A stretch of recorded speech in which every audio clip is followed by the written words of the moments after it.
Hey, it's Andrew Downs. I'm proud to support Three Beards Media, and I would love to work with you. If you need merchandise for your company, organization. Hey, it's Andrew Downs. I'm proud to support Three Beards Media, and I would love to work with you. If you need merchandise for your company, organization, band, softball team, whatever, I can help. From name brand apparel to promotional items, large orders or small, online stores, and more, I can help. Okay, well, the opening's not working. I'm not sure what's going on. Oh, I don't know. I thought False Starts was a different podcast.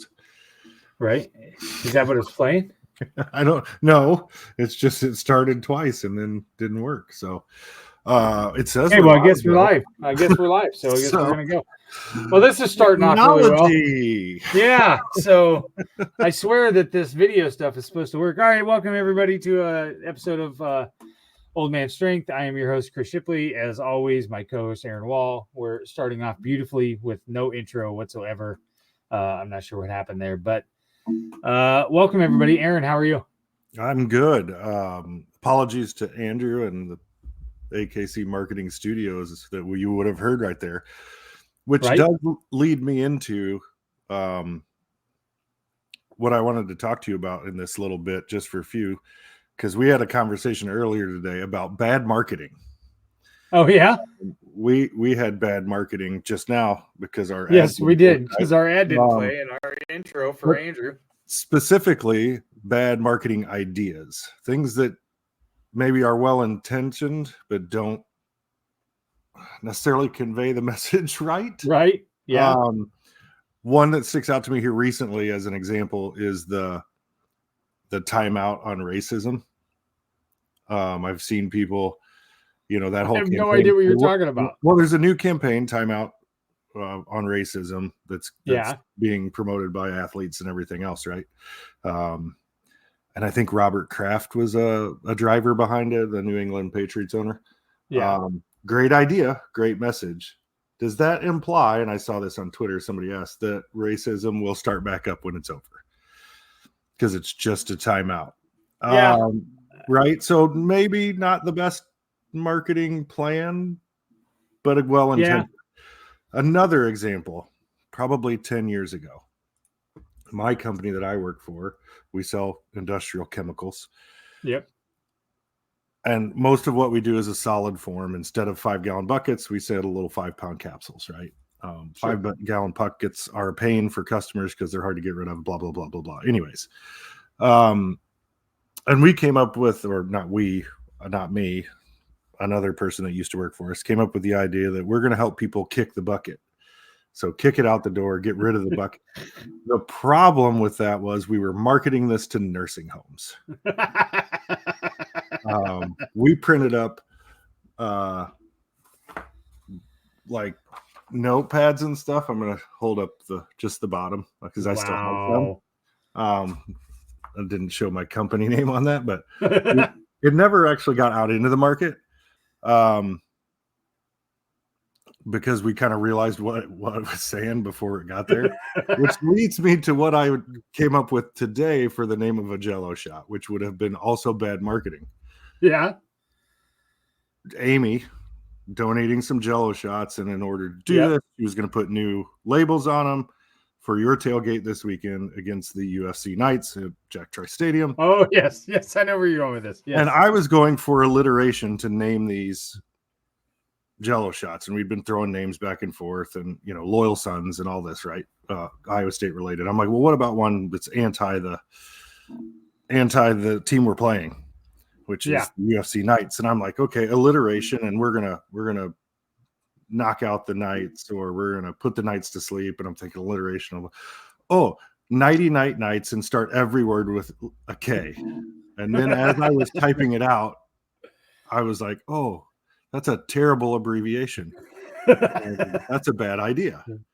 So what I wanted to do was invite, because we're a media company, invite people to hit us up with the worst media ideas that they've either been pitched or thought of or whatever in a business meeting. You don't have to tell us any specific details, but slogans or ideas.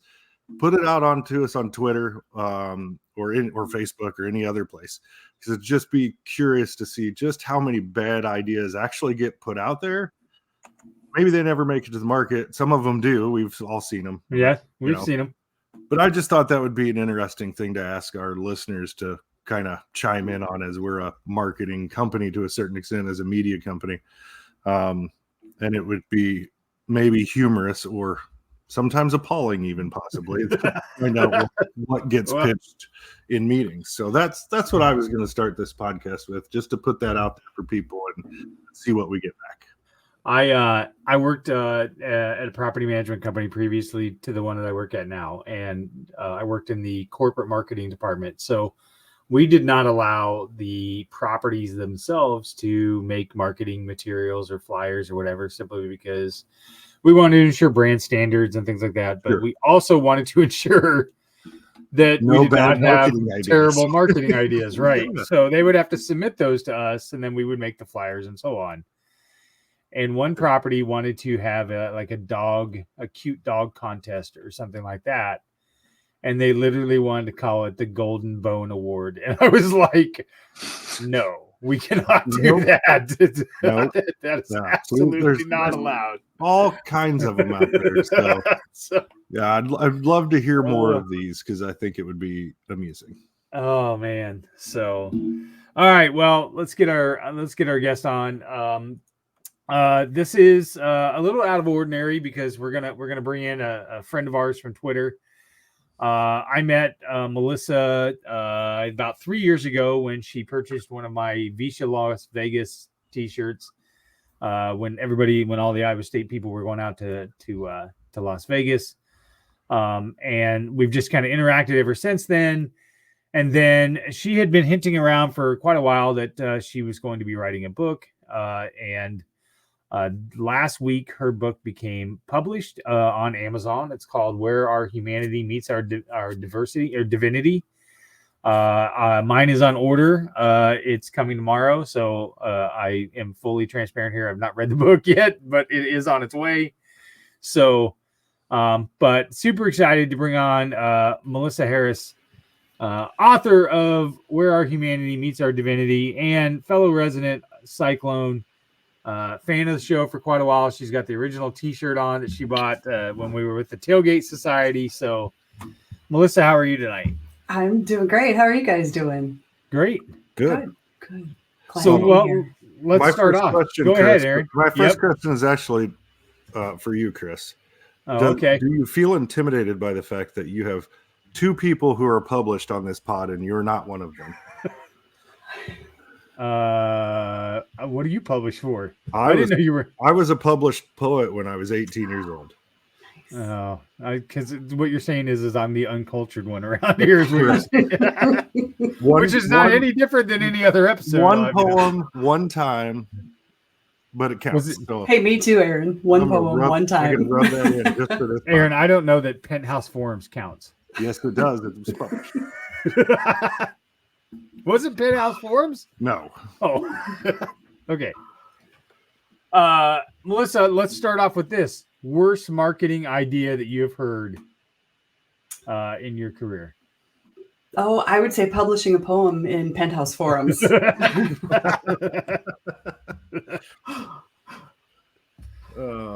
gonna go with that. That's fair. That's fair. Well, I gave you a brief introduction. Why don't you tell us where you're from, where you grew up, and we'll start from there. All right. Well, I am a born and raised Iowan. I grew up in kind of like probably a lot of us, in a small town, farming town in northern Iowa. Green is the name of it. It's not East Green. That's down here. It's not Greenfield. It's Green. Lived my whole life there until I moved to Ames to go to Iowa State. I shouldn't admit this, but I was deliberating between Iowa and Iowa State. I had applied to both. And the reason I chose Iowa State is because that's where my boyfriend was. And it wasn't Tim at the time. So still a good move. I will always say that. Went to Iowa State, met Tim, which is really kind of like why I think that was the best move I made. I had about 3 majors there and ended up graduating with a degree in psychology. So I kind of immediately after graduation started applying to grad schools. Tim got a job up in Sioux City, so we moved up there, and I went to grad school at Wayne State College. Got a master's degree in counseling there, and worked in social services for about 12 years, both in Sioux City, and kind of in the middle of that, we moved out to Northern California for about 8 years and lived out there. And then, this was 2004-ish, and it was just too expensive to live out there. And we were like, okay, we're going to head back towards home, trying to figure out where. And his parents lived on a small irrigation lake in the middle of Nebraska. So it's even more rural than where I grew up. And so we moved there and lived 2 doors down from his parents for about 6 years. And then when the time came, I'm kind of a wanderer. I don't, we've lived in Des Moines now like 12 years, and I have the itch, like, oh my gosh, this is the longest I've ever lived anywhere. And so I had the itch, and we were like, okay, where are we going next? And we looked at Minneapolis, and we looked at Madison, and we looked at Des Moines, and most of my family is right around here. I have 2 brothers and a sister in this area, and we're like, let's do Des Moines. And it was really the best choice. We get to be around family, and we get to go to all the Iowa State events, which is most of our social life. So yeah. I can relate to the wanderer. I can relate to the wanderer aspect. I lived the longest I lived anywhere, and I moved even when I lived in that area. I lived in the Dallas area for 10 years, and I've moved in there once. So I really haven't lived in one house more than about 6 years at any point in my life.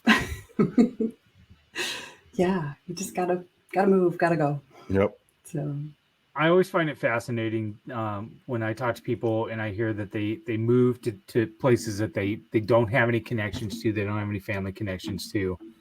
I talked about this in our last episode with Emery at a men's group one time. This gentleman was giving a talk about his life, and him and his wife had just gotten married, and he was offered a job up in Sioux Falls. And so him and his wife moved up there, had nobody and whatever else. And he said it was probably the best thing they had ever done for their marriage because they could rely on each other.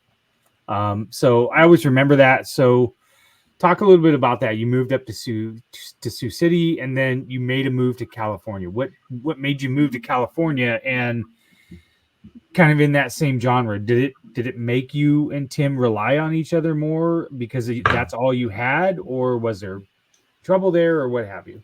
Very much made us rely on each other more. So the reason we moved was we had gone out. We had some friends that lived out there, far northern California, like 4 hours north of San Francisco by Mount Shasta, if you're familiar with that area. So a small city called Redding. And we went to visit some friends, and we went hiking. And it was like, I grew up in Iowa. I know flat land. And so we went on these hikes in the mountains and the foothills, and I was like, this is amazing. Like, this is so cool. And Tim grew up in Colorado. So for him, it was kind of like going home. And we were on the flight back at the end of the weekend, and I turned to him and I was like, I love you, and I would miss you if you don't come with me, but I'm moving there. And so we got back home, put our house on the market, and moved about, I don't know, 3 months later, I think. Didn't have jobs. Our house hadn't actually sold. So we lived with our friends for a few weeks, and then we got a little apartment and found jobs and kind of made it work. But it was absolutely the best thing we could have done. It was hard. It was like financially, it was hard. It was a whole different world from rural America. But it was exactly what you said.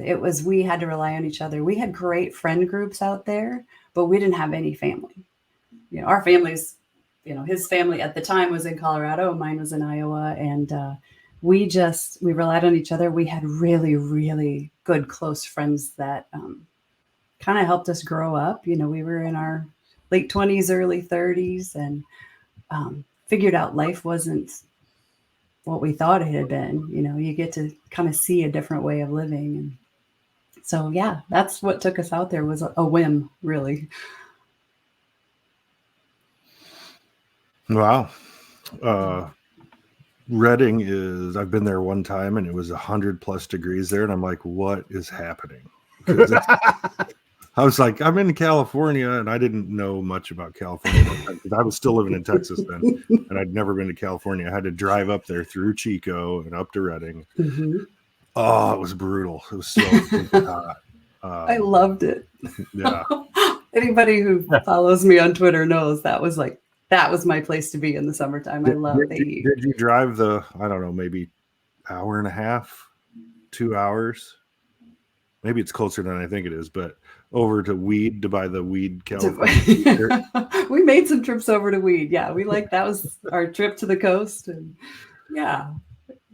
All right, for us rubes here in Iowa, I don't know what that is. This is a little town. A town. Oh. It's about 10 miles south of the Oregon-California border, right on I-5. And it's just, maybe it's a little farther than 10 miles south, but it's just a little town called Weed. Yeah. So you might have heard of Eureka. It's kind of. Oh yeah, I've heard of Eureka. Yeah, yep. It's Eureka. Right it's there. northeast of there, but it's in kind of the shadow of the Mount Shasta. It's just basically the other side of Mount Shasta from where Redding is. Redwoods and yeah. So with all your moves and your degree, and how was your career affected by those? And did you fall into a career that was easily accessible like that, or? Wow, how deep do you want this conversation to go? We prefer deep, so okay. That's what makes it interesting. So. All right. So I was working in social services at the time. Worked for a nonprofit out there. I started out as a human resources director and I worked with a facility where kids who were in foster care had supervised visitations with their parents as a reunification process. And that was tough. That was I found myself having to turn off emotions in order to do my job. And I don't function very well when I turn off emotions. I kind of live them all out there. And so when I got into administration with that organization, I was the assistant director and then the executive director. And at that time, it was kind of when California hit the recession before the rest of the country did. And in like 9 months, we lost about $4 million worth of grants. And so we were lost. And I was brand new to the job. I had started like less than a year ago. And I just was sinking. And I really, it felt like I was failing and I got completely overwhelmed. We didn't have enough staff. I felt like I was doing everything and couldn't keep up. And I went into a pretty severe depression. And so I left that job and I didn't work for almost a year. Went to a lot of therapy, kind of clawed my way out. I talk about this in the book. This is in one of the chapters. I almost gave a little content warning on World Mental Health Day earlier this week, because, a lot of people, especially on Twitter, don't know that story. And so we kind of decided that last year that it was time to move home. Financially, I hadn't been working, so it was tough. And also we needed to be near family and I needed to heal. And so that was, the trajectory of my occupation through that. I didn't ever go back to social services after that. That happens a lot. It's really pretty sad that people that have the capacity and the willingness to get into occupations like that can't maintain it, because burnout is just so high and so frequent. And so when we came back to the middle of Nebraska, we were near a town, Elwood, Nebraska, which is about 900 people.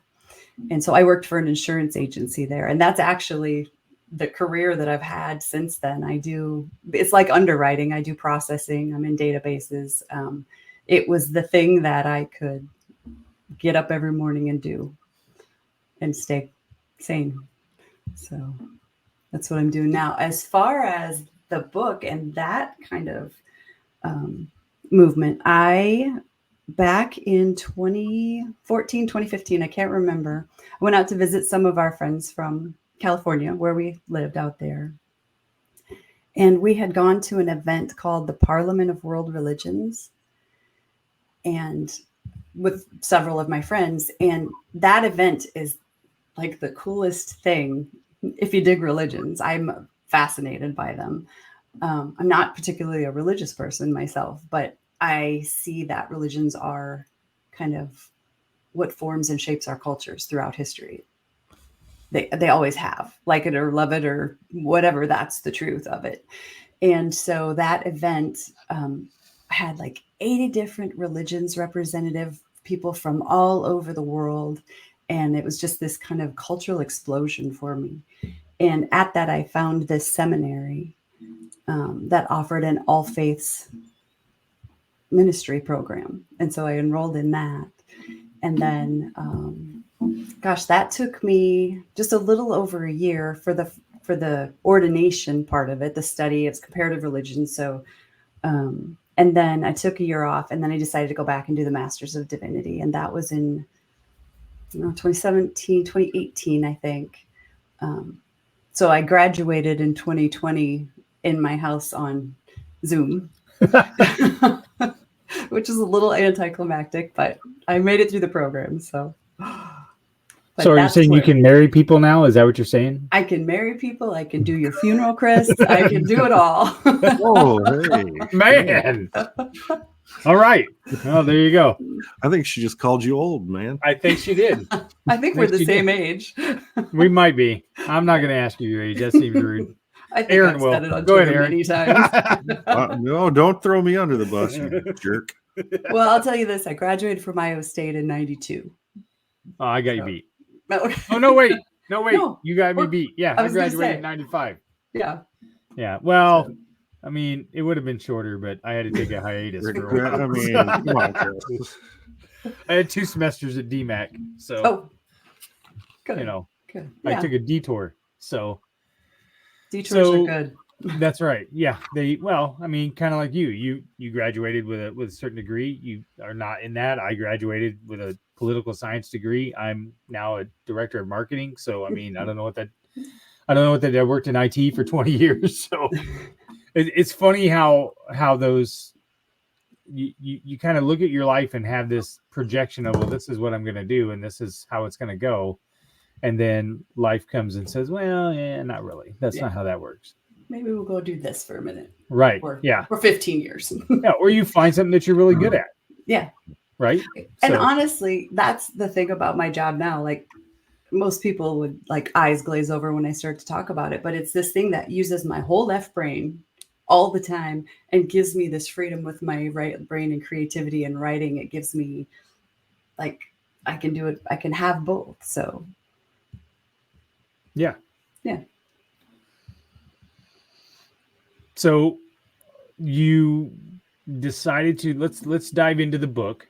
Okay. So should we take a break and then come back to the book? Yep. Let's take a break. If it plays, I don't know. We got to take care of our sponsors. We're on a complete off the rails here. So I'm going to do a lot of editing on this one. We're going to at least try.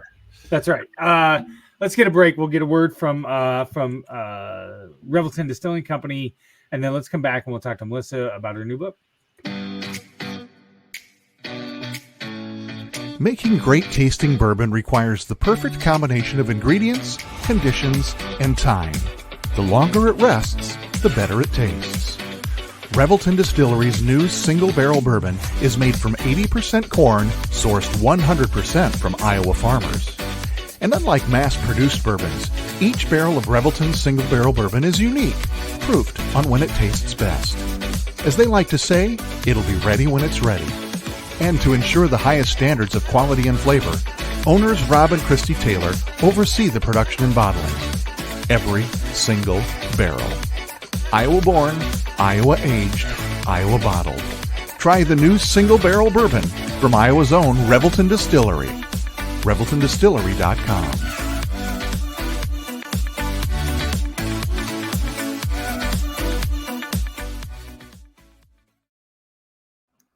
All right. Well, and we're back. Yes. You're going to buy me a bottle of that Simple Majority, right? No, I'm gonna be at the UCF game, so I won't be there. But man, I texted Rob, and he did say that he could set a few bottles aside. Okay, good. So yes, I've got us hooked up. So and the next time I come out, I can get it. There you go. So Melissa, this obviously spurred an idea for a book right away, or was that something that you just kind of evolved to? How did that process come about? Oh, well, not right away. So I started, kind of studying and learning all the religions, and I had to go participate in services for all these different religions, and it started to pique my curiosity about. There's a common thread among them, but there's also a lot of great differences. And what started the idea for the book wasn't actually from school, from seminary. I back in 2019, my dad was diagnosed with cancer, and my sister and I kind of traded off going home and helping my mom caregive for him. So, I'd go 4 or 5 days, she'd go 4 or 5 days. And that experience was, it's a profound experience to do that for someone, to walk with them to their death. And as it was happening and after it happened, I felt like I was shattered, like torn apart, like all the things I believed about the world and who we are and our existence just kind of like were gone. And I didn't have any other way to think about things. And I went to see a friend out on Cape Cod. She invited me to her house and she said, just come hang here for a while. We don't have to do anything. You can just like rest and recuperate. And I'm going to try to keep this succinct, but I was reading a book that was talking about a concept that's called the Jesus paradox. And the Jesus paradox is this non-dual awareness of Christ, which says Jesus is fully and completely human and fully and completely divine. And not that like he's, mostly divine, but just came into human form, and not that he's, just this human being that's more connected than the rest of us. He's like this inner penetration of both of those things. And as I was reading that book, I just was flooded with this understanding that it just came to me like, and so are we. Like that is who we are and how we live. We're not separated from God. We're not distanced. We're not unworthy of having God with us or within us. We're fully and completely divine and human, all in these bodies, in this existence. And that's where the idea came from. And I thought it was like, I was raised Catholic and I have studied all these religions, but my reaction was, holy hell, what are you thinking? Like, it was so out of the realm of things I'd been taught. And I had taken a leave, a 1-year leave extension on my master's degree because I was taking care of Dad and I couldn't do both. And when I went back to school that fall, I started to study mysticism and the mystics of all the religious traditions. And those mystics are like the founders of the religions. They're the original teachers who started to understand our connection with the divine. And then each religion kind of got created by humans. The institutions were created by humans. And so we kind of lost all that mystical beginnings of the teachings. And so when I started to go back and look at those, they were all saying the same thing. It wasn't something new. I wasn't being like heretical. I was just coming back to those teachings from the origins of the religions. And so as I talked to a few people about it, I was really kind of secretive about it for a while because it's a little bit of a left turn from what we typically in the standard ideas of religion and of God. And so as I started to talk to people, it started to kind of roll. It started to just keep going. And then once I was studying it and learning about it, I had this. I wrote my thesis on the idea. The title of my thesis is also Where Our Humanity Meets Our Divinity. And once I finished school, I mean, nobody wants to read a thesis. It's academic and dry and boring. It wasn't to me. It was fascinating. But I decided I wanted to turn this into something that people might be interested in reading. And so I got with some really good editors, developmental editor who helps you put this together in more narrative and more story form and more personal. It's a really, really personal book.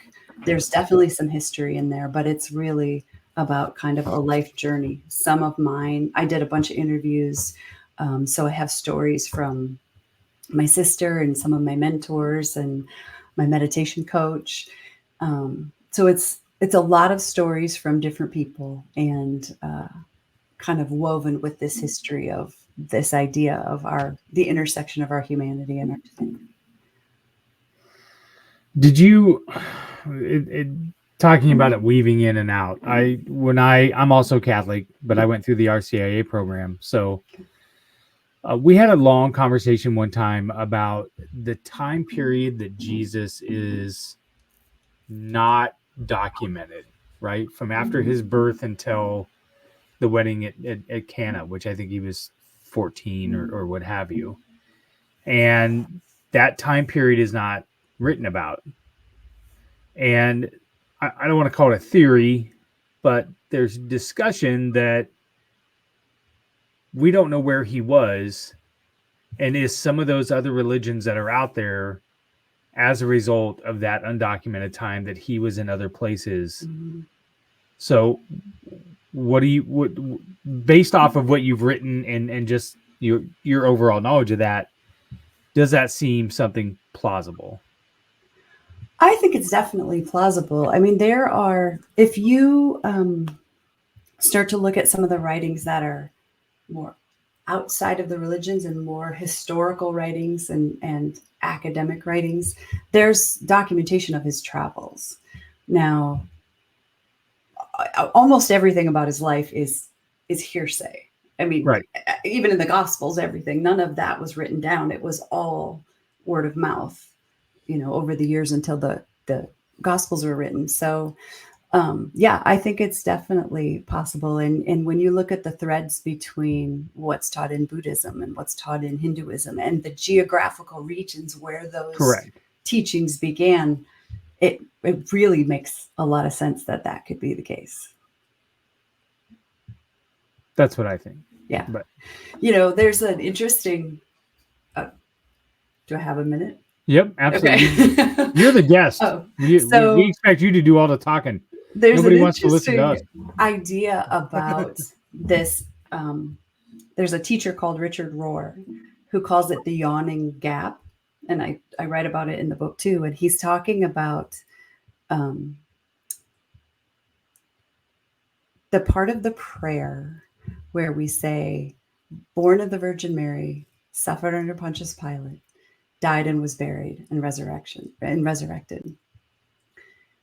There's a comma in there. And in that comma, encompasses his entire lifetime. That prayer only talks about his birth and his death and resurrection. And we lose everything about him living. Yeah. And it's a Nicene Creed. It's the Nicene Creed. Yeah. Yes. It's the Nicene Creed. And so, and common prayer, beautiful prayer, it teaches us so much, but it kind of loses what we got to know about anything he did while he lived.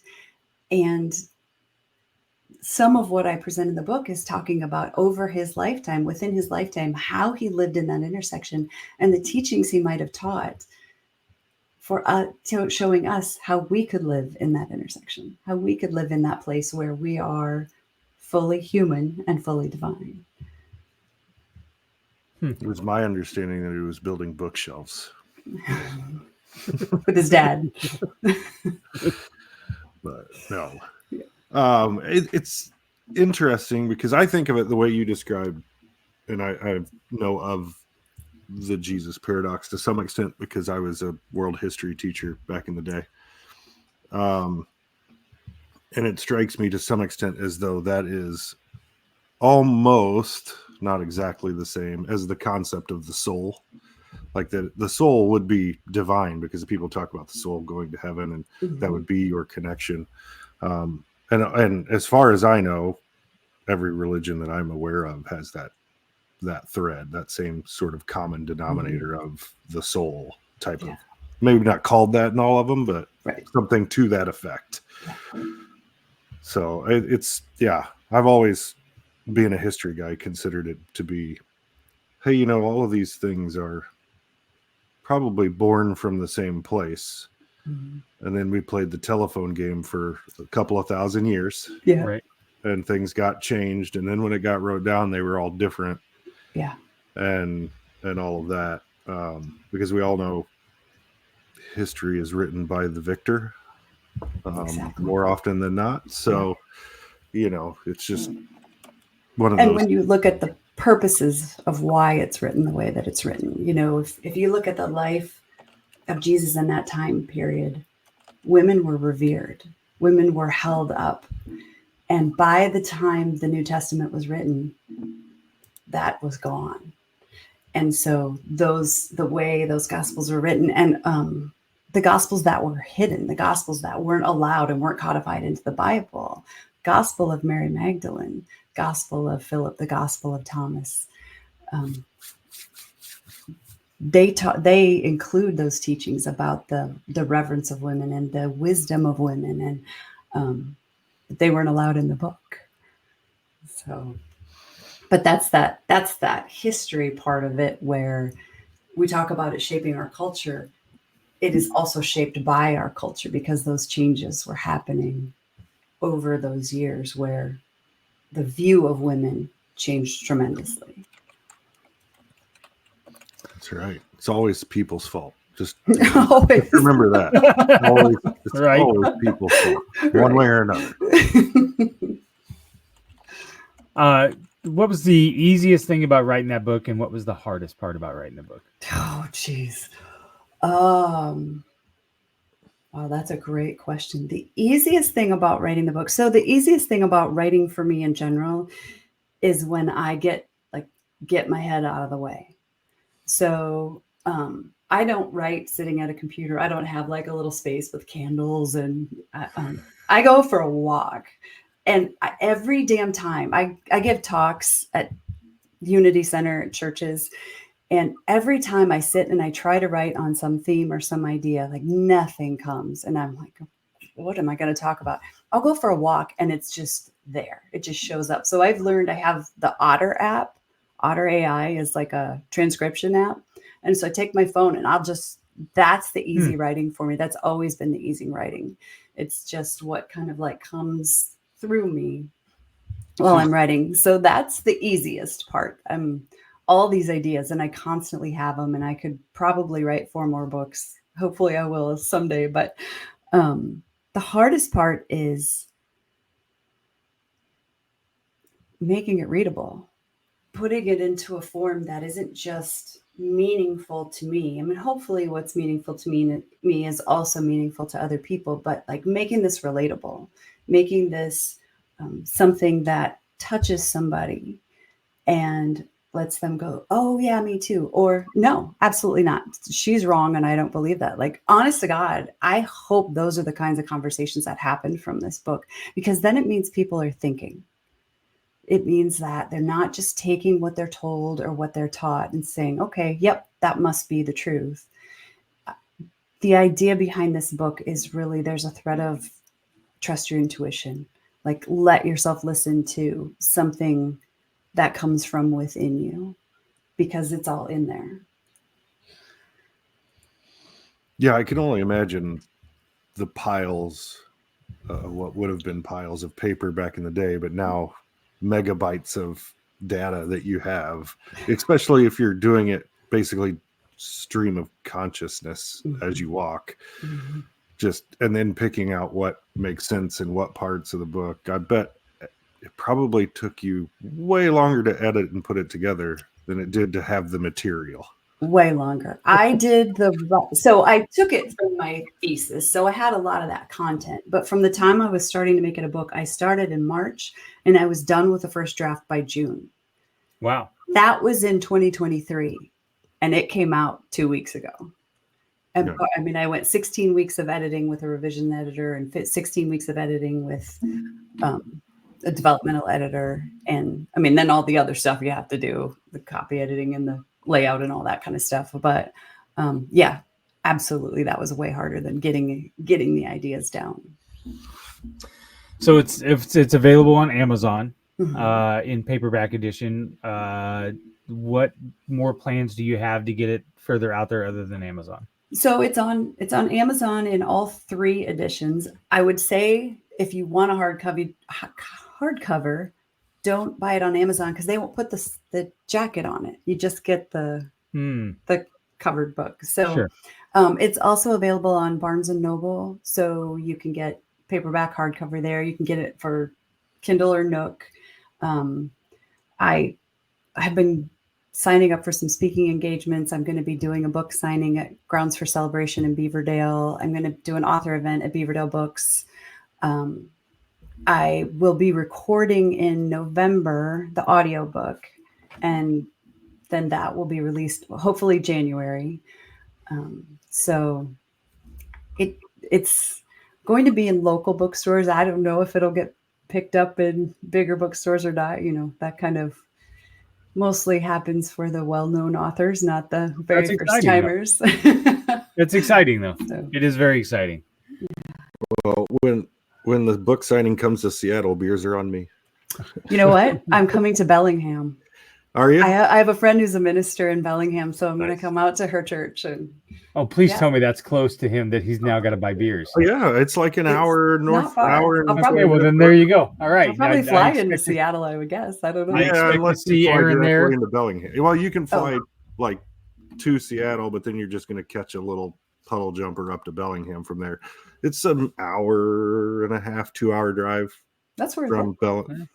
All right, for free drinks. There you go. Drive. Well, from the airport, it's only 45 minutes to where I live. A little ways to go to Bellingham. So. Nice. Well, let's get a word from Greenberry Realty, and then I want to transition. Let's talk about your Iowa State fandom, your time at Iowa State, some memories of Iowa State and stuff like that. Let's get a word from Dan Douglas at Greenberry Realty. And reminder that when you go and you buy or sell your house through Greenberry Realty, he will make a donation to the We Will Collective. He is supporting Conrad Holly specifically, and we are going to be recording a commercial with Conrad next week for Dan as well. So kind of some exciting things. So let's get a word from Dan at Greenberry Realty, and then we're going to come back. We're going to talk some Cyclones, number 9 in the country. In 2023, a crack Green Beret named Dan Douglas retired his military command and promptly escaped to a full-time career in real estate. Today, this man is wanted by home buyers and sellers who want to survive the process without spending a fortune. If you have a home to sell or want to buy one, maybe you can hire Dan Douglas at Green Beret Realty. You can find him at greenberetrealty.com. greenberetrealty.com.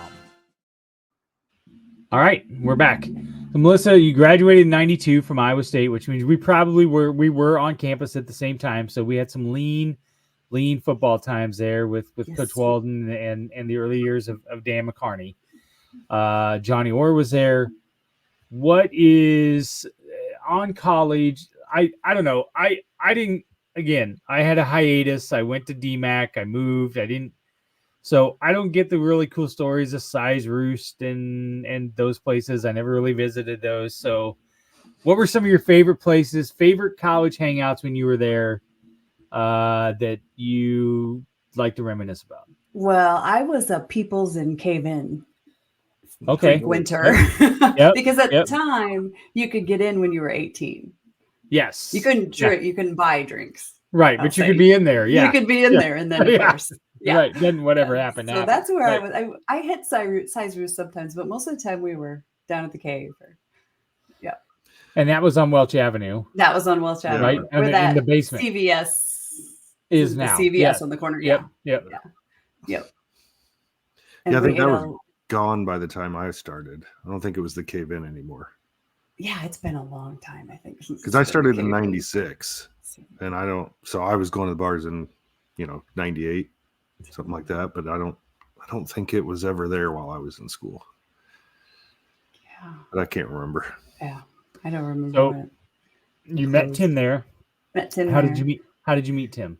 So we were both in the athletic training program. So at Iowa State, the athletic training program is actually a pre-physical therapy program. And so I had kind of thought that was the direction I was going to go. And at the time, they had separate staff for men's and women's sports. I don't know if they still do or not. I don't think so. But so I was on the women's staff and he was on the men's staff. And part of that program, when you're what's called a prospective trainer, so your first year in, you're just learning things, you don't really have a lot of responsibility yet, you go out with the lead trainers to high school football games. And so I got assigned to his high school football game. So he was the trainer that was taking us there. And there was another guy from the women's staff that went along with, and the guy was batshit crazy and creepy. And so I just kept standing beside Tim because you've met him. He is like calm and feels very safe. And I was like, I'm just going to stand by Tim because like whatever happens with this dude over here, I'm okay. And so we went to probably, 3 or 4 football games on Friday nights. And I was just going through a breakup with the reason I went to Iowa State in the first place. And so Tim was being a gentleman and not like, making any moves or anything. And we were standing out by his car after a game one night. And I was like, forget it. I'm like, hey, let's go to a movie. Let's go out or do something. So then we went to a movie and it kind of just dated from there. I think we went to a movie and then we went to a Halloween party on my brother's dorm floor. And then from there, we just kind of took off. And that's a good question. What did you live in the dorms? I lived in the dorms for 2 years. Yeah, me too. Where did you live? Old RCA. I was in, oh my gosh, Barton Hall, that middle one of fancy people you fancy people that lived on campus. Yeah, some of us didn't have to live in the towers because we were cool. Yeah, no, I lived in the towers. It was brutal. I was in BWR, so right. Oh yeah. We probably ate the same place. So where is that? What was that, Aaron? BWR. Birch Welch Roberts. Oh, okay. So yeah. Old RCA was great. It was fun then. I had a blast, and it was right by the PE building, which is where I worked as a student trainer. I worked with the women's gymnastics team for a year. The now Forker building. Is that what it is now? Yeah. It changed. I think when I was in school, I think I was a phys ed major, so I had I probably took a lot of the same classes you did. Isn't the Forker building for education? Isn't that more the education building now? The Forker? Well, unless it changed, but that's where, because that was the PEB. And it was, I don't know, quarter of a mile up the pathway from Birch Welch Roberts and the old RCA. Okay. Very far. And the education building used to be up north by Agronomy Hall and all that back in the day. That's where it is. That's where it is now. So maybe I've got it mixed up. Yeah. I only know about those halls because Caitlin talked about it all the time, and that's where Stacy went. I was never there. So yeah, I was more in the political science wing. Stewart Hall and Carver and things like that. So those were my buildings. Oh, and the library where I would take naps. And I don't care what anybody says. Those big chairs in the library were the best places to take naps. And the ones Union were too. I had classes over there, and I had a break from 11:30 to 12:30 or something, and I go sleep, eat a little. There was a little mini library down in the memorial. I would sleep in there too. That was the only time I was ever in the library was when I was taking naps, which might explain a lot. Why you then had to figure out what hall to go to at DMAC? Correct. Right. Yeah. DMAC didn't really have halls. It was exactly. Buildings. Right. No, I got you. Exactly. Hey, I graduated, so it just took me a while. I jokingly told Caitlin because she had to come home for COVID and heard that was after her. So she was a freshman and then she was in the middle of her sophomore year when she got sent home for COVID. And she would tease me all the time that I had only made it 3 semesters before I had to go home. So I politely reminded her that technically she didn't last any longer on campus than I did. So it's not necessarily her fault, but I'm holding that over. Well, but you're a huge Iowa State fan. So what are your favorite memories from game times or whatever when you were at school? Ooh, well, my favorite memories were always basketball because my not favorite memories were football. Like, I think I blanked out most of those games. I remember the Colorado game. I think it was my senior season, and it was, 12 degrees, and we were sitting on snow. It was so cold. It had been, and I was there. I think Tim's parents were there because he was from Colorado. And they were Colorado fans. So they came out to that game and were miserable. They were not happy at all, even though they won. But basketball games, the Johnny Orr games, man, that place, I mean, it is now, but that's that start of it when you really got to go be in that energy. And as a student trainer, we all had tickets together. So we were all like in a corner, hanging out together, cheering and loving those teams. So, and then I liked the gymnastics team because I worked with them and I knew them all. And that's one of my favorite sports too, but it doesn't get talked about enough. Well, go ahead, Aaron. Well, I was going to say the problem I have with gymnastics is, one, I don't understand how they score any of it. It seems very arbitrary. There's a lot of that. And two, it's all stuff that are physically impossible for me to do.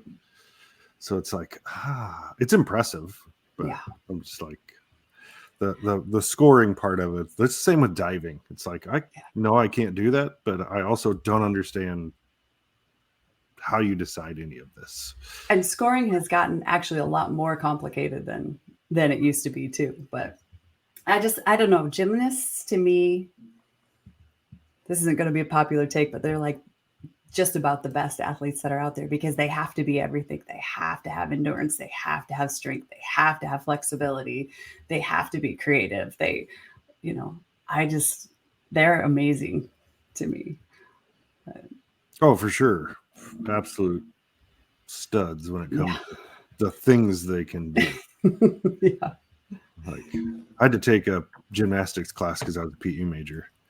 And I didn't get into the one for the PE majors. I had to take one with like people who had done gymnastics in high school and stuff like this. I stood in the corner a lot, and the teacher was like, try, but just stay out of the way. Stay out of the way. Got it. I could do this. I got to the point where I could do like a front flip, and then that's impressive. I couldn't do well, especially when you're 6'1", 190 pounds. I got to the point where I could do a headstand, tripod headstand, and then move my hands up and press myself up off the mat, and the teacher automatically gave me an A. Like, if you can do that by the end of the semester, you get an A. I'm like, woo, I did it. You've evolved so much that we're just that was from where you were at the beginning of class. Yeah, that's awesome. It's like I love it. There are other people doing vault and flips all over the place, and I'm like, nope, can't do any of that. You want me to dunk a basketball? We go do that, but that's not it.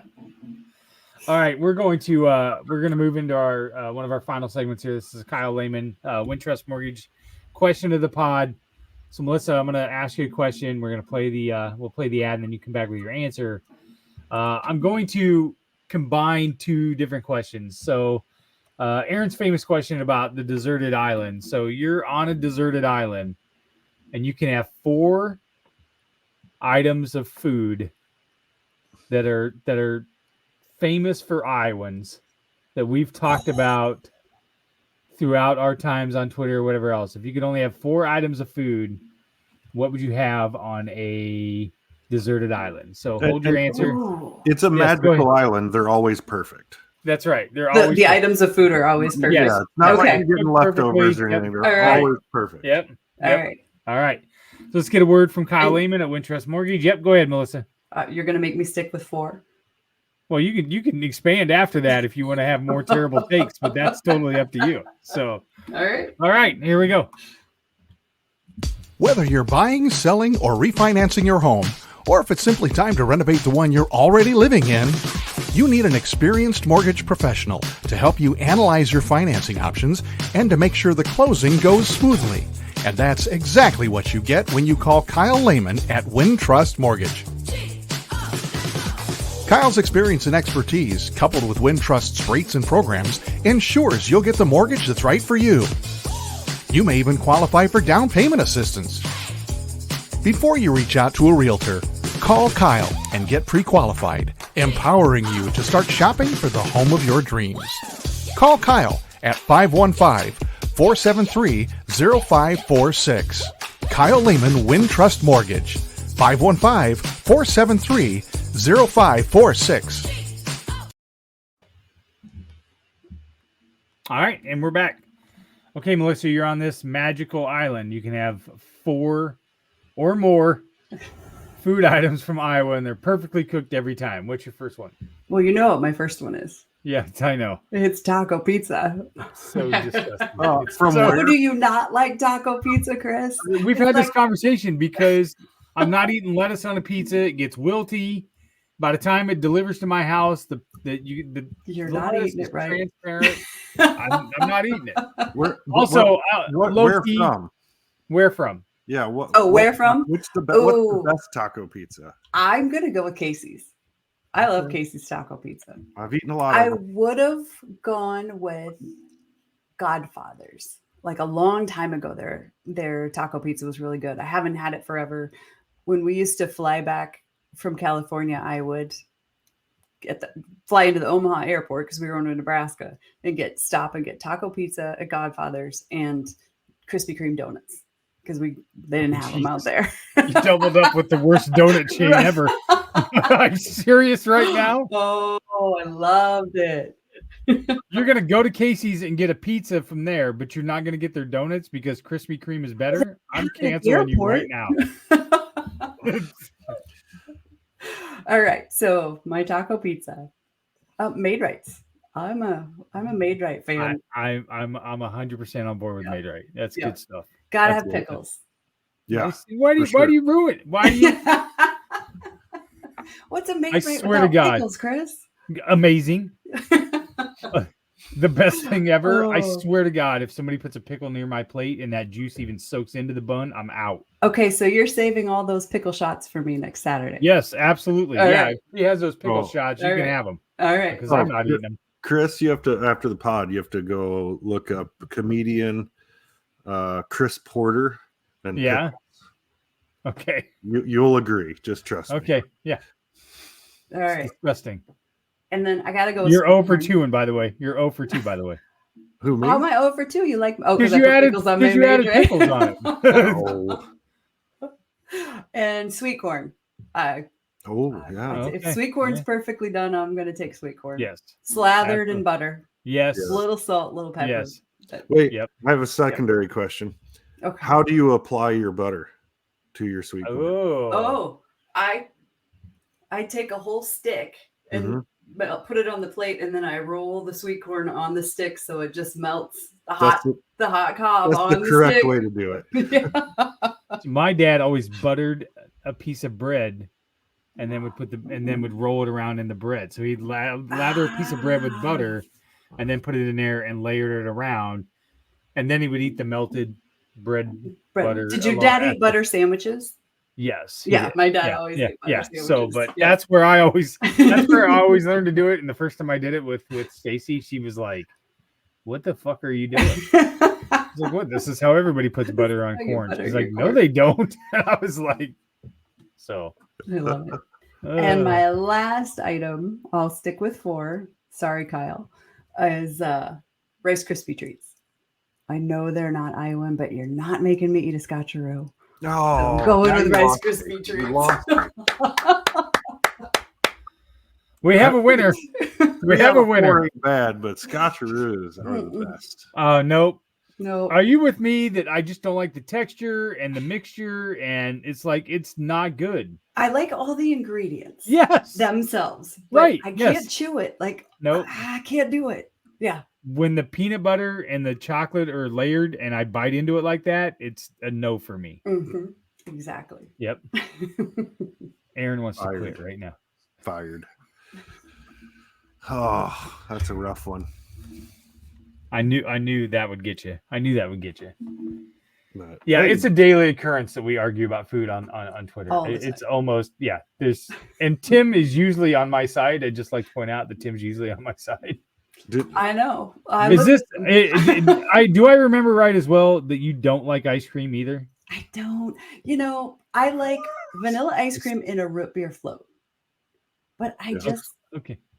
Part of it is it hurts my stomach. Well, that's a good reason. But I also just like, oh my gosh, if I'm going to get a dessert, give me something like I can bite into, and I don't know. Man, I'd eat a bowl of ice cream every night if I could. I may have in 2019. That may have actually happened. Yeah. Ice cream is great. Did you see, because you're, follow Chris on Twitter for sure. Did you see the other day, Chris will know what I'm talking about, where Amy has adopted my stance of putting mayonnaise on things with a spoon instead of a knife, because it's neater and cleaner to do it with a spoon. There's some logic there. You dollop it on there, use the back of the spoon to spread it around. Don't encourage him. You don't have to get your hand down in the rim of the jar to get stuff.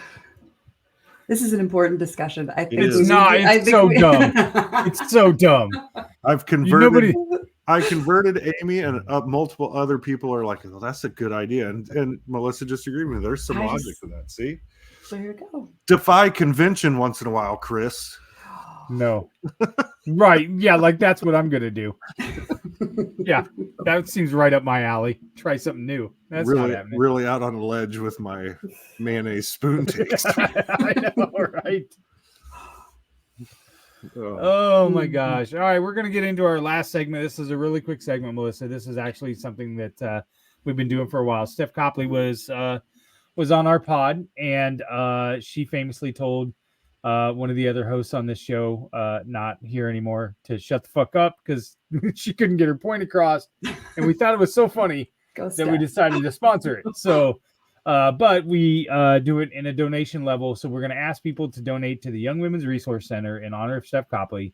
It's an organization that's near and dear to her. So how this works, Melissa, is I will play an ad, inviting people to donate to the Young Women's Resource Center. And then Aaron and I have to shut the fuck up, and you can say whatever you want, and we're not allowed to react or interrupt you. So this is where you bring your hottest take. The one thing that that might get Aaron all upset, not me, because I never get upset about anything. And I can't say anything at all. So let's get a word from Steph Copley, and then we'll come back. Hey everybody, it's Steph Copley, the woman behind the STFU segment on the Old Man Strength podcast. When I told the guys I wanted to sponsor this segment, they recommended that I make a charitable donation instead, so that's what I did.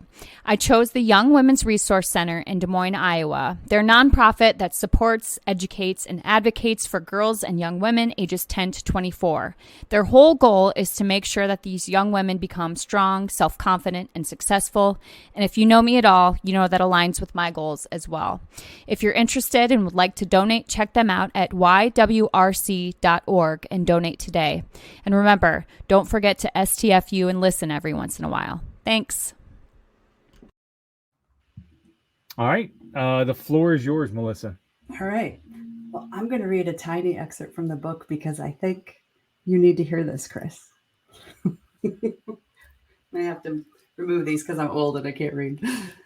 From the time I was very young, I resisted any institution or teaching that did not allow me to question. My resistance was in my very nature. In many ways, it looked like rebellion, and perhaps it was. Rebellion is resistance to the established order. As an adult, I've come to see rebellion as a necessity to growth.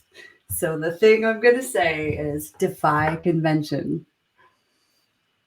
Don't just do what they tell you to do. Go try something new. All right, there we go. Except for using a spoon for mayonnaise, that's stupid. I'm gonna have a taco pizza delivered to your house. Well, you know what? My wife and kids would be ecstatic.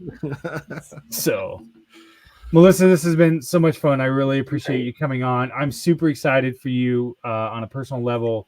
I think you're wonderful. I think you're a great person, a really good friend. I really appreciate you giving us the time. And I hope the book is an amazing success. And even if it's not financially or whatever, I have no doubt that you're going to help a lot of people with it. So I really thank you for coming on. Thank you. I appreciate it. This has been great fun. I'm honored that you had me on. Thank you. Yes, and tell everybody about your 6-0 Cyclones. Yes. Right. Yes, absolutely. And just about having 3 teams in the top 10. We're almost there. Yes. This week, later this week. Yeah. Yes. It's going to happen. Yes. Tomorrow, I think the men's rankings come out. So, absolutely. Well, speaking of the Cyclones, be sure to join In the Side of the Storm Wednesday night, 8:00. Coach Dan McCarney is a special guest. He's going to reunite with Brent Curvey and Marcus Pfizer and the host Dave Larson. So we're going to talk 9th ranked Cyclones, 6-0 since 1938. We'll get and we'll talk about the foundation that Coach Mack built as well. So be sure to check out all the rest of the content on the Three Beards Media Networks. Ball Don't Lie goes every Thursday. Hawk's Eye View goes every Thursday. And then Fall Starts every other week. With that, we appreciate it, and we are out of here.